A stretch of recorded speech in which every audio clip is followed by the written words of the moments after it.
we never know how circumstances are going to change,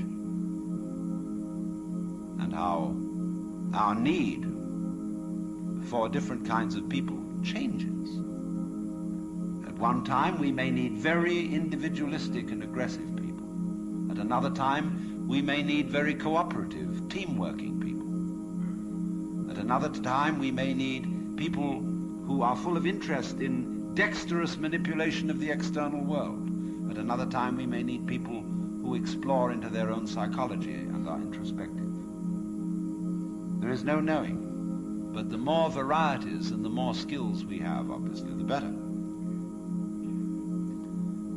So you see, here again, the problem comes out in genetics.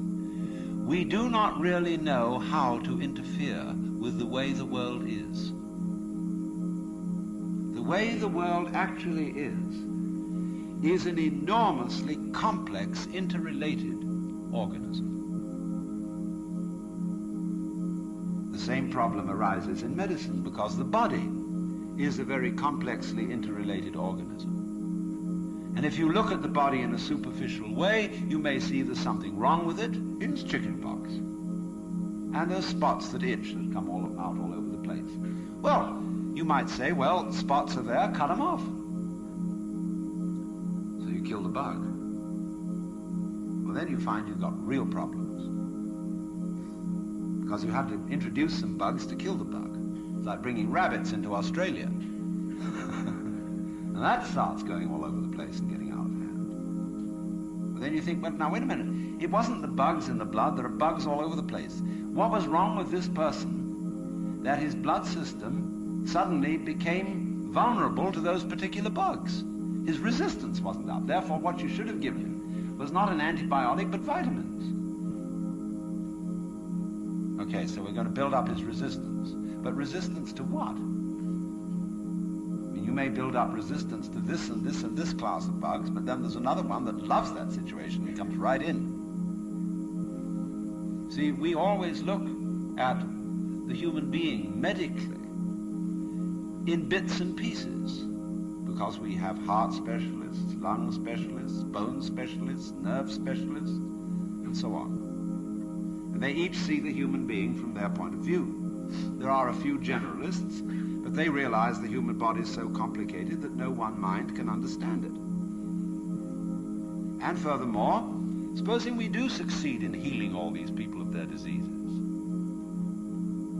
what do we then do about the population problem? I mean, we've stopped cholera, the black bubonic plague, we're getting the better of tuberculosis, we may fix cancer and heart disease. Then what will people die of? Well, then let's go on living. There'll be enormous quantities of us. Then we have to fix this birth thing. Pills for everybody. Then we find, what are the effects, the side effects of those pills? What are the psychological effects upon men and women of not breeding children in the usual way? We don't know. And what seems a good thing today, or yesterday, like DDT, turns out tomorrow to have been a disaster. What seemed in the moral and spiritual sphere too, like great virtues in times past, are easily seen today as hideous evils.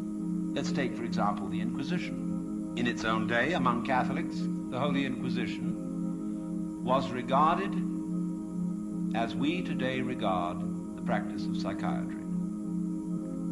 You see, you feel that in curing a person of cancer, almost anything is justified. The most complex operations, the most weird surgery, people suspended for days and days on the end of tubes with X-ray penetration, burning, or people undergoing shock treatment, people locked in the colorless, monotonous corridors of mental institutions. In all good faith, they knew that witchcraft and heresy were terrible things, awful plagues, imperiling people's souls forever and ever. So any means were justified to cure people of heresy. We don't change. We're doing the same thing today, but under different names. We can look back at those people and see how evil that was, but we can't see it in ourselves.